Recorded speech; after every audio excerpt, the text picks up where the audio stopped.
If you enjoy Sea of Thieves, forget about it. You can play Modern Line and have that even better in Modern Line 2, in Unreal 5, looking insane. Hello everyone and welcome to the Necro patch stream summary where Henrik was showing the teaser trailer, linked in the description by the way. So first let's look at what Henrik showed us and what Henrik told us, and then I will go through the random questions and answers list. This is a little bit short today because Henrik also read the patch notes, not completely, and that's why I made the video about reading the patch notes completely. This is also linked in the description. Yeah, we've been working very hard on the Necromancy patch. As you've known, we have added a lot of fixes and polish into this patch as well.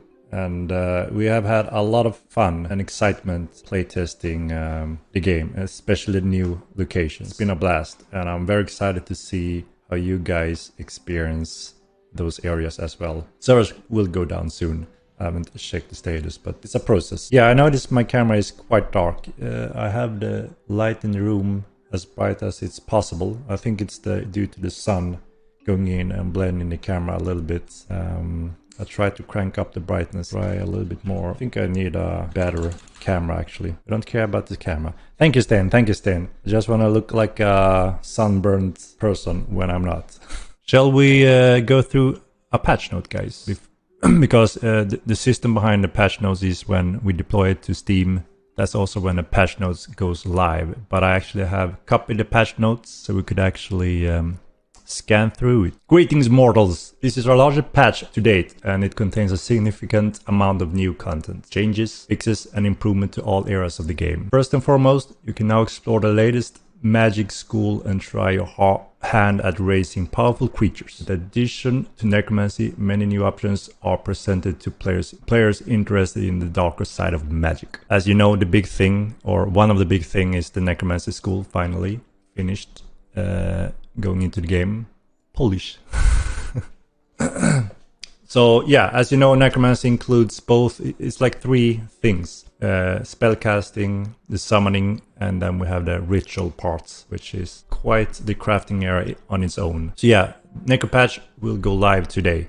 We are working on taking down the servers and deploying the servers. The full patch note reading video is in the description, by the way. Here's just some interesting info from Henrik. Add a build to craft legendary armor pieces. Interactive lore books and notes to the world, and that is quite a big one, and it's actually pretty cool because what it does is it adds a very efficient way or an interesting way to connect to lore and information in different ways in the game. So both, obviously, those that are interested in lore and history of the world will be able to discover this, but also obviously there will be clues and information to a lot of things that these notes, books, etc. can hint at, to kind of give you clues on how to find different things or anything like that.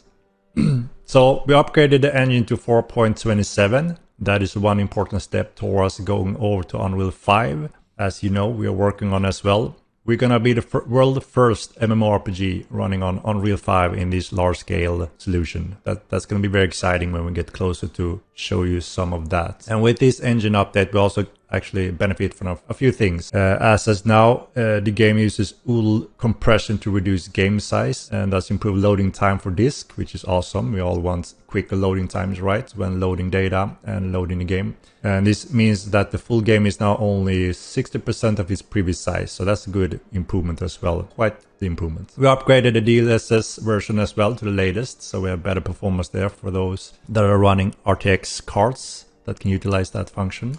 And enable optimization settings in the engine to speed up loading or some assets as well. So overall improvements that will make things more smooth. Stan, yeah, so as I said, this one was in between. So it was a little bit larger than expected, made it a little bit of a challenge for us to cope with.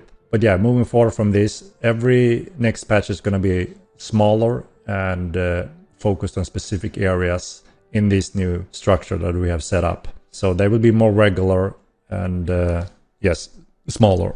So as you may have read on our website, after this one we're going to focus on fixing all the reported critical and bad bugs. We have covered quite a few of them in this one, as you have seen so far, but there's a few areas that we really want to bring them up to a new level of stability. We want to have Immortal Online down the road.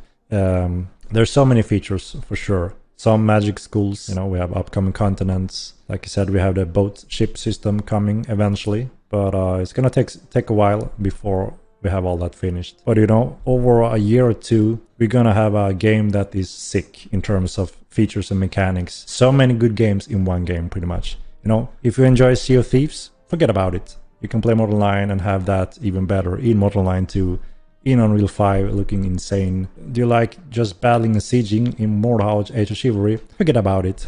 Do it in Mortal Online with the sieging system and TC. There's a lot coming on the horizon in the upcoming years. Just need to be patient because, you know, you can't build Rome in a day. You have a lot of cool content and features over time. And that's the beauty as well. If you get tired of the game and you need a break, sure. And then after a while you may want to revisit because of this or that feature have arrived, and a whole new audience may arrive when we deliver the ship system.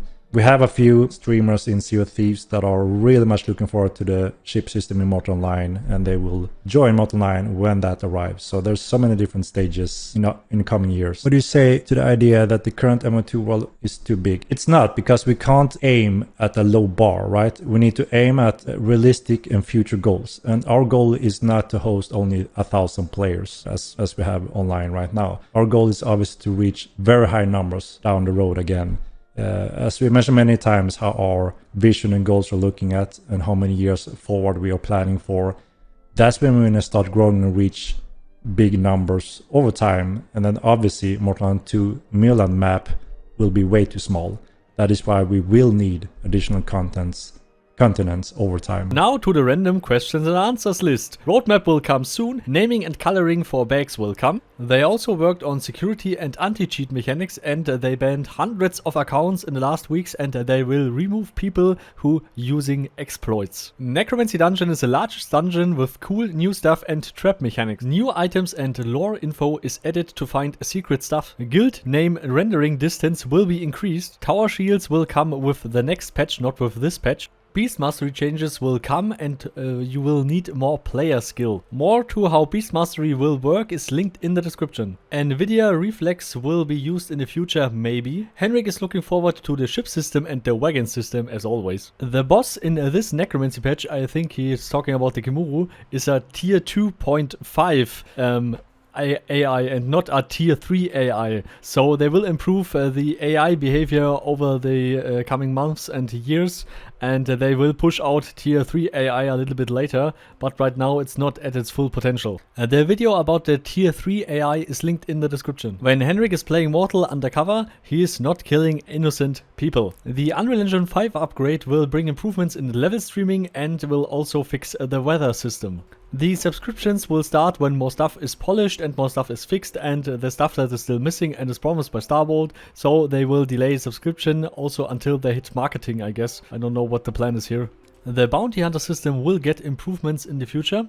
Most people at Starbolt are working from home, and the Necromancer dungeon will not only be the one dungeon with the secrets and the hidden stuff and the mechanics and shit like that. They will also do this with other dungeons in the future. So special thanks to all the supporters of the channel, of course. Carmel, Professor O, Slum Gaming, Thibni, Lordless Guild, Frederick, Rhonus, Paarthurnax, Vinya, Cologne, Bulldog, Xunila, you. And all the others, of course. So always remember to get hard, party hard, and see you all next time. Goodbye.